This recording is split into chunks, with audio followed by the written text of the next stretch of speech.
कहने को तो आज 14 फेब है और मार्केट ने ऐसा दिल तोड़ा हर एक इन्वेस्टर और ट्रेडर का आज के दिन, और उसके साथ ही गिफ्ट भी दिया गहरा लाल रंग का, यानी पोर्टफोलियो ऐसा ब्लीड कर रहा है आज के दिन सभी का। आप इस चीज़ को रिलेट कर पा रहे होंगे। समझने की कोशिश करते हैं यहाँ मार्केट समरी में क्या हुआ, आगे क्या हो सकता है। और भी सबसे पहले यहाँ देखने की कोशिश करें सेंसेक्स निफ्टी या फिर बैंक निफ्टी।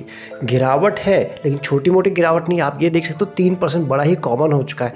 बैंक निफ्टी की अगर हम बात करें 4% से ऊपर, एक पर के लिए 4.5% ये हो चुका था। सेंसेक्स 3% ऊपर, निफ्टी भी, और मिड कैप की बात करें ये भी 4% के आसपास। अब इसके पीछे का लॉजिक समझने की कोशिश करते हैं। जैसे हमने लास्ट ट्रेडिंग डे में बात हुई थी हमारी कि अगर एज ऑफ नाउ इंडिया में ट्रेड करना है तो यूएस को देखो, वहीं की न्यूज़ पढ़ो, दिन में ये देखो कि वहाँ के डाउ फ्यूचर कैसे काम कर रहे हैं तो इंडियन मार्केट गिरेगी, और रात को ये देखो कि वहाँ के रियल मार्केट ने कैसा काम किया तो अगले दिन इंडियन मार्केट काम करेगी। अगर आप ये बोलेंगे कि क्रूड ऑयल बढ़ रहा है तो सिर्फ इंडियन मार्केट के लिए बढ़ रहा है, ऐसा तो नहीं है। अगर आप बोलोगे कि यूएस और जो रशिया का टेंशन चल रहा है उसके वजह से, टेंशन की वजह से मार्केट गिर रही, तो क्या सिर्फ इंडिया के लिए गिर रहा है, ऐसा क्यों? बाकी ग्लोबल मार्केट आप डेली बेसिस पे देखेंगे वो भी फॉल हो रहा है, लेकिन 1 से 1.5% या 2% के आसपास, वो भी आज के दिन में। आपके सामने कुछ एग्जाम्पल्स भी लगे हुए हैं। ये है इंडियन मार्केट का हाल और ये देख सकते हैं आप ग्लोबल मार्केट का हाल। 1.5% ये है, और उसके बाद आप डेक्स के बाद देख लीजिए कैक्स, लेकिन यहाँ तो 4.5% के अलग ही है। मतलब यहाँ ग्लोबल फैक्टर अलग लेवल पे काम चल रहा है और बाकी दुनिया में ग्लोबल लेवल पे जो काम हो रहा है अलग हो रहा है, वो आप देख सकते हो। इसीलिए वापस से कल के मार्केट के जो आपको सेंटिमेंट मिलेंगे वो इंडियन गवर्नमेंट, इंडियन न्यूज़ से कुछ नहीं मिलेंगे। आपको देखना पड़ेगा बाहर कुछ इस तरह से as of now Indian market काम कर रही है। स्पेशली देखा जाए तो अक्टूबर से ऐसा ही काम हो रहा है। एज एक निफ्टी के अभी देख लीजिए 17,000 को वापस टच किया। जैसे मॉर्निंग में 17,000 ब्रेक करने के आसपास आया था मार्केट, आप सभी को बताने की कोशिश की थी कि यहाँ से अगर 17,100 की क्लोजिंग मिली तो एक जो गैप बने हुए 2 दिन के गैप है ये फिल हो सकता है। अदरवाइज 17,000 ब्रेक हुआ तो हमें सीधा 16,800 के लेवल दिखेंगे। आपको टेलीग्राम पे मैसेज मिल जाएगा। ज्वाइन किया है तो आप इस चीज़ को समझ पा रहे होंगे। टेलीग्राम नहीं ज्वाइन किया तो डिस्क्रिप्शन में लिंक मिल जाएगा, और डायरेक्ट उसी के आसपास जाके मार्केट ने हल्की सी बाउंस बैक दिखाया है। तो आप समझ पा रहे हो किस तरह का करेक्शन आज के दिन हमें मार्केट में देखने को मिला, बड़ा करेक्शन। निफ्टी ये बात करो 530 पॉइंट का तो क्लोजिंग बेसिस पे करेक्शन है, अदरवाइज ये थोड़ा और भी ज़्यादा था 550 के आसपास।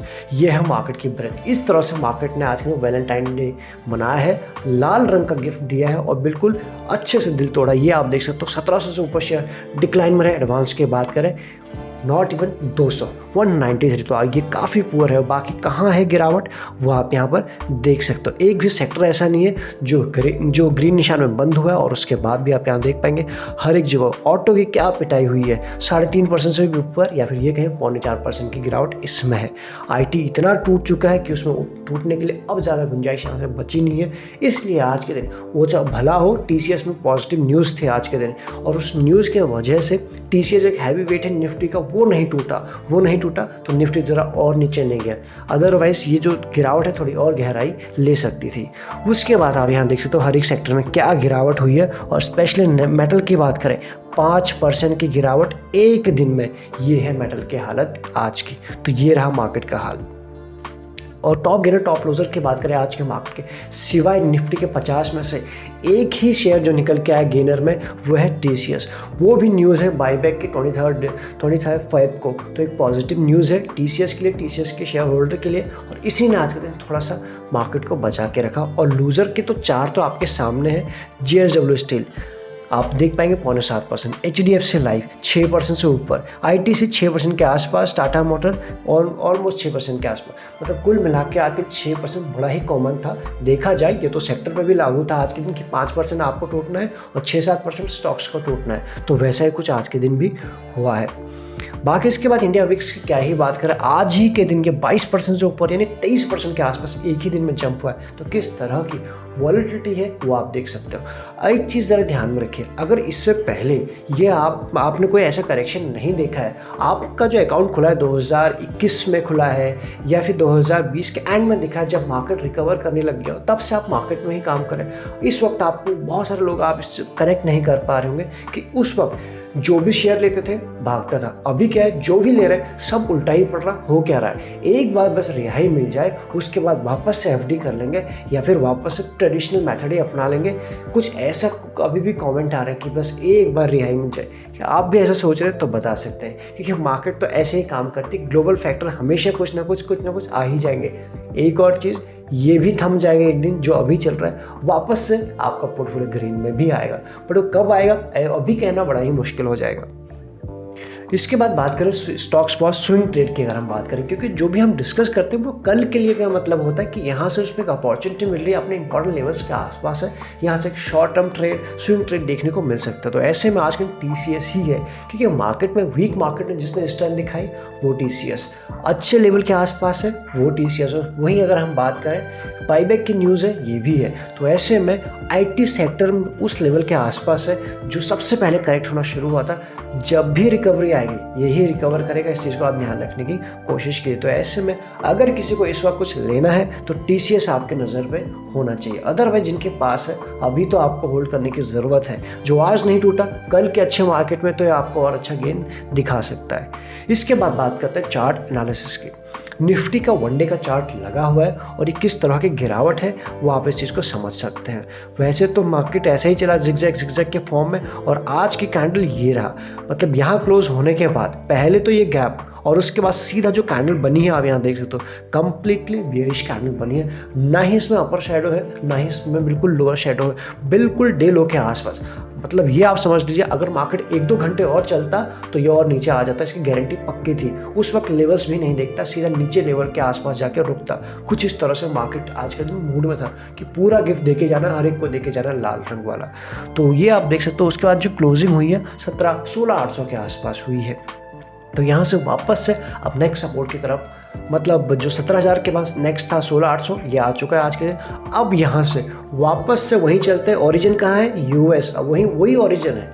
वहाँ से अगर आज के दिन अच्छा कोई ट्रेडिंग सेशन नहीं निकल के आता तो आप समझ लीजिए 16,400 से लेकर 16,500 के लेवल भी हमें बहुत जल्दी देखने को मिल सकता है। वापस से 300-400 पॉइंट नीचे अगर वहाँ ओरिजिन में ठीक ठाक काम हुआ तो कल के दिन यहाँ से एक बाउंस बैक देखने को मिल सकता है, क्योंकि जिस तरह से कल और आज के दिन एक बाउंस बैक हुआ है, यहाँ से एक डेड कैट बाउंस की पॉसिबिलिटी भी देखने को मिल रही है, जिसकी पॉसिबिलिटी कल के दिन थोड़ा सा हाई देखने को मिल रही है। इसलिए थोड़ा सा उसी हिसाब से काम करने की भी ज़रूरत है। अगर ओरिजिन में ठीक ठाक काम नहीं हुआ तो फिर आप समझ सकते हैं नीचे के लेवल तो आप समझ ही गए हैं। अब हमारे लिए कौन से लेवल जो देखने की बात करें जो इम्पोर्टेंट रहेगा, पहले ये देख लेते हैं। ये था आज का गैप, और उसके बाद मार्केट ने ज़रा से 16 आपको बताने की कोशिश की थी कि जब तक 17,100 के ऊपर नहीं जाएगा वापस से लेवल है। अगर 1700, अभी 17,000 आ चुका है, अब 17,000 के ऊपर जब टिकेगा तो उसके बाद फिर हमें ये गैप फिल होते हुए देखने को मिलेंगे, जो जाएंगे 17,300 के आसपास तक। 17,300, 17,350 इन लेवल्स के ऊपर होगी नज़र। डेड कैट बाउंस आता है जिसकी पॉसिबिलिटी यहाँ से थोड़ा हाई हो रही है। अब बैंक निफ्टी की बात करें तो आप ये देख सकते हो, जो हमारी परसों बात हुई थी किस तरह का पैटर्न बना रहा है।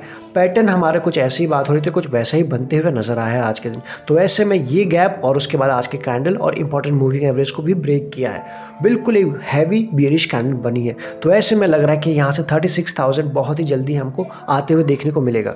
और अगर ये गिरावट कंटिन्यू रहती है, कंटिन्यू रहने के साथ 36,000 भी टूटता है तो आप समझ लीजिए कि इसका नेक्स्ट सपोर्ट बहुत दूर दिखाई पड़ रहा है। जहाँ से ये रैली शुरू हुई थी, अगर ये नेकलाइन के आसपास टूटता है तो आप समझ लीजिए ये लेवल भी आपको आते हुए देखने को मिलेंगे। तो इसलिए बैंक निफ्टी यहाँ से जो सबसे पहले मजबूत था, कहीं ऐसा ना हो कि सबसे ज़्यादा वीक हो जाए, इसलिए नज़र रखने की ज़रूरत है। 15 मिनट में क्या हुआ है वो आप यहाँ पर देख सकते हैं। ये है गैप एंड उसके बाद सीधा चलते रहो, पीछे देखने की ज़रूरत नहीं है। उस दिन भी कुछ वैसा ही हुआ था आखिरी ट्रेडिंग डे में, और आज भी कुछ वैसा ही हुआ है। तो ऐसे में अगर हम बात करें 37,100 इसके ऊपर अगर ऊपर आता है तो हमें जो आज के ये लेवल्स हैं ये सब आते हुए दिखेंगे कल के लिए, क्योंकि जिस डेड कैट की हम बात कर रहे हैं उसकी जो पॉसिबिलिटी बनी हुई है। तो लेट्स सी अगर कल के दिन ओपनिंग ठीक ठाक मिलती है तो कल आते हैं, या फिर लेट्स सी कि परसों आती है। अदरवाइज उसकी पॉसिबिलिटी तो बनी हुई है। तो ऐसे मार्केट में जहाँ मार्केट इतना वोलेटाइल बना है, संभल के काम करने की ज़रूरत है। अगर कहीं फोकस रखना है तो स्ट्रॉन्ग के ऊपर, TCS के ऊपर। अदरवाइज पोर्टफोलियो तो लाल पड़ा ही है, वो आप देख सकते हैं। कुछ नहीं कर सकते, बस देख ही सकते हैं। अदरवाइज ज़्यादा से ज़्यादा क्या कर सकते हैं, ना देख के खुश रह सकते हैं। चलिए इस वीडियो में इतना ही, मिलेंगे नेक्स्ट वीडियो में। तब तक आप चैनल को सब्सक्राइब कर सकते हैं। सारे इंपॉर्टेंट लिंक्स आपको मिल जाएंगे डिस्क्रिप्शन में।